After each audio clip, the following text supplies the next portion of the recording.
नमस्कार मेरे प्यारे किसान भाइयों।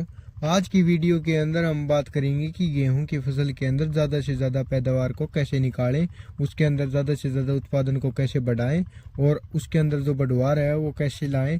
उसके अंदर गेहूं के अंदर जैसे पीलापन हो रखा है तो उसे कैसे ख़त्म करें। और अगर हमारी फसल जो ज़्यादा छोटी रह गई है, यानी गेहूं की फसल ज़्यादा छोटी रह गई है, तो उसके अंदर फुटाव नहीं हो पाता, तो उसके अंदर फुटाव के लिए कौन सी खाद डालें जिससे कि हमारी फसल एक बार फिर से चलने लग जाए और एकदम बढ़िया फसल हो जाए, तो उसके लिए कौन सी खाद डालें।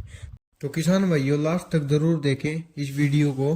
तो हम बात कर रहे थे जो प्रोडक्ट आता है मेदरसोल नाम से आता है, वीट स्पेशल नाम से भी आता है, और यह अराइज कंपनी का आता है। और यह पानी में आसानी से घुलनशील है, मतलब कि पानी में आसानी से घुल जाएगा। और इसके अंदर 5 प्रकार के पोषक तत्व हमें देखने को मिलते हैं जो हमारे जो पौधे के लिए अति आवश्यक होते हैं। पहला फॉस्फोरस 15% आता है, फिर पोटाशियम, फिर वो भी 15% आता है, और फिर मैग्नीशियम वो भी 15% आता है, और फिर जिंक 2.5% आता है इसके अंदर। और जो सल्फर होता है वो इसके अंदर 12% हमें देखने को मिलता है।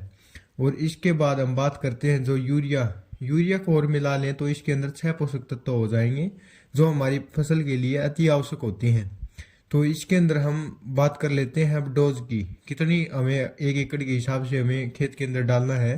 तो 500 ग्राम मेदरसोल के साथ हम 1 kg यूरिया को भी यूज कर लें, जिसके बाद हमारी जो 6 पोषक तत्व हैं उनकी पूर्ति हो जाएगी।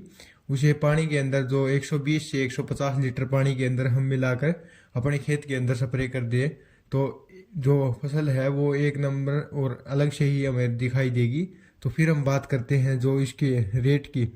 तो इसका जो खर्चा आता है वो 1 kg का मेदरसोल का 340 रुपये का खर्चा आता है। और इसका 1 एकड़ के हिसाब से 170 रुपये का खर्चा आता है। यानी हम 1 एकड़ में इसका 170 रुपये में कंप्लीट जो खर्चा होता है वो हो जाता है। फिर हम मोटी मोटी बात करते हैं जो पौधे के जरूरतमंद पोषक तत्व होते हैं उनकी पूर्ति कर देता है। जो हमारा फसल जो पीली पड़ जाती है, या हमारी फसल के अंदर बढ़वार नहीं हो पाता, या हमारी फसल छोटी हो जाती है, जिसके छोटी रह जाती है, जिसके कारण हमारी फसल के अंदर जो जो फुटाव होता है वो नहीं हो पाता। तो इस और इसमें जो सोल की स्प्रे करने के बाद हमारी फसल के अंदर जो इस प्रकार की समस्याएं हैं वो देखने को नहीं मिलेंगी, और हमारा निश्चित तौर पर जो पैदावार है वो अच्छा निकलेगा। अगर आपको यह वीडियो अच्छी लगी तो प्लीज़ लाइक करें और हमारे जो चैनल है उसको सब्सक्राइब करें प्लीज़।